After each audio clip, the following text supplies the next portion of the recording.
rahmatullah yaram maa ngi leen nuyu bu baax mbàyyi nañ ci jàmm kon ñu ñëw tey ci 43e thème bi waaye di 2e leçon ci li ñoo tuddee baabu saani mooy boo juumee ci julli naka nga koy defare kon tey dañu tàmbalee ci xam nga bee jàll jàngoon nga li ñuy wax sujootu xabla ak baada mën nga ko xoolaat ci 42e ba tey nag mu lay wax boo fàttee sujootu xabla wala baada bam yàgg wala sax nga fàttali ko ci lu yàggul naka nga koy réparé loolu lay waxaat moo tax mu ne waman nasiya ku fàtte alxable sujootu xabla xataa salama ba mu sëlmal kon sajada na ko sujoot rek inkaana dem nekk na xariban di aji jege faalama na nga xam waaye nag way naa daan dem jéggi na almasjida jàkka ja aw kaana wala mu nekk baidan di aji sori mooy di aji yàgg rek fa daaka kon loolee butlaanu salaatin yàquk julli la wa sujoot ak sujoot xam nga dañ laa waxoon ne boo wàññee ci julli gi da ngay sujoot xabla salaam mooy ñaari sujoot yi ngay sujoot laata ngay sëlmal dal di taayewaat doo ngay sëlmal léegi nag yàlla dogal nga fàtte ko mu ne bu fekkee bi nga ko fàttee jugagoo fi nga toogoon wala sax déplacé wu ngi fi nga toogoon waaye yàggagul te génnagoo jàkka ji kon da ngay sujoot ko rek mu jeex soppaleeku na bu baax da waaye garaawul waaye nag su fekkente ne dafa yàgg torop wala nga génn jàkka ji dem lu xaw a amub diir kon nee na julli ga yàqu na sujoot ba yàqu na kon bu dee tisbaar wala leen lu mënti doon na nga ko doon julliwaat waaye nag day am benn sart bu mu la ci tegal moo tax mu ne inkaana dem nekk na daaka loolee an salaasi sunnin ci ñetti sunna wa illa waaye nag bu fekkente ne lu matul ñetti sunna la kon fala tabutulu du yàq julli ga xindal fatin fa aji xel li mu la jox fii mooy balaa sujjóot ba di mën a yàqu day fekk ne sunna yi nga bàyyi woon mat na ñetti sunna lu mel ni nga bàyyi woon jàng saar taxawaayu jàng saar ak bérél ga wala yelu xam nga loolu kon mën na ñett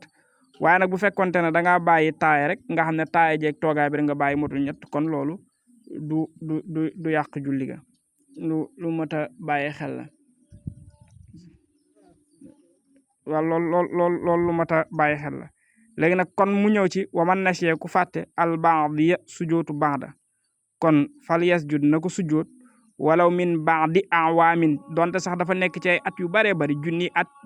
lu mën a doon kamaara rawaw ni ki ñu ko nettalee anhum jële ci ñoom mu ne nag sujootu baada salaam mooy su fekkente ne xam nga da ngaa yokkoon julli gi lu ci bokkul ñun la kon boo jullee ba noppi ba sëlmal da ngay sujootaat yeneen ñaari sujoot taawaat sëlmal yàlla dogal nga fàtte ko kon nee na bu boobaa moom saa yoo ko fàttali ko te yor njàpp rek jublu penku mën nga koo def ndax loolu moom dañ ko def rek julli ga ma doon na waaye dañ ko def rek ngir toroxale ko seetaane mu ne nag aslu sujuudi cosaanul sujoot daal tarku sunna tey ni bàyyi ñaari sunna la fa saaxidan topp lu ko ëpp lal xaq su waxuñ safaan ba doona may ne ci lu dul fen nee na pour ñu la ne nag da ngay sujoot ci biir julli gi kon génn na ca lee mu ngi wax leneen pour ñu la ne da ngay sujoot ci julli gi lu mel ni sujootu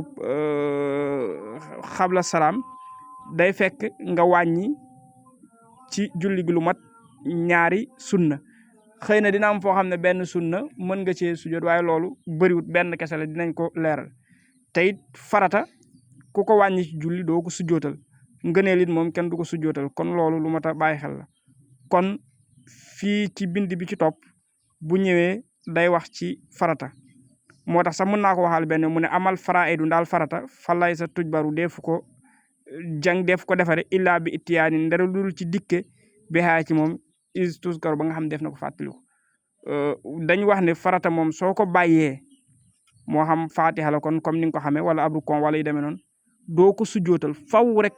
da nga koy indi léegi nag naka nga koy indee boo fàttee sujoot wala nga fàtte rukon wala sax fatiha wala yeneen yu demee noonu ak farata daal dinañ ko leeral ci biir téere bi incha allahu taala kon mën ngaa yem foofu ngir mu gën a leer yàlla na yàlla dolli jàmm ak sutura ak tawfeex bu baax a baax defal ko ñëpp ci barke alquranul karim may ñi feebar wér-gu-yaram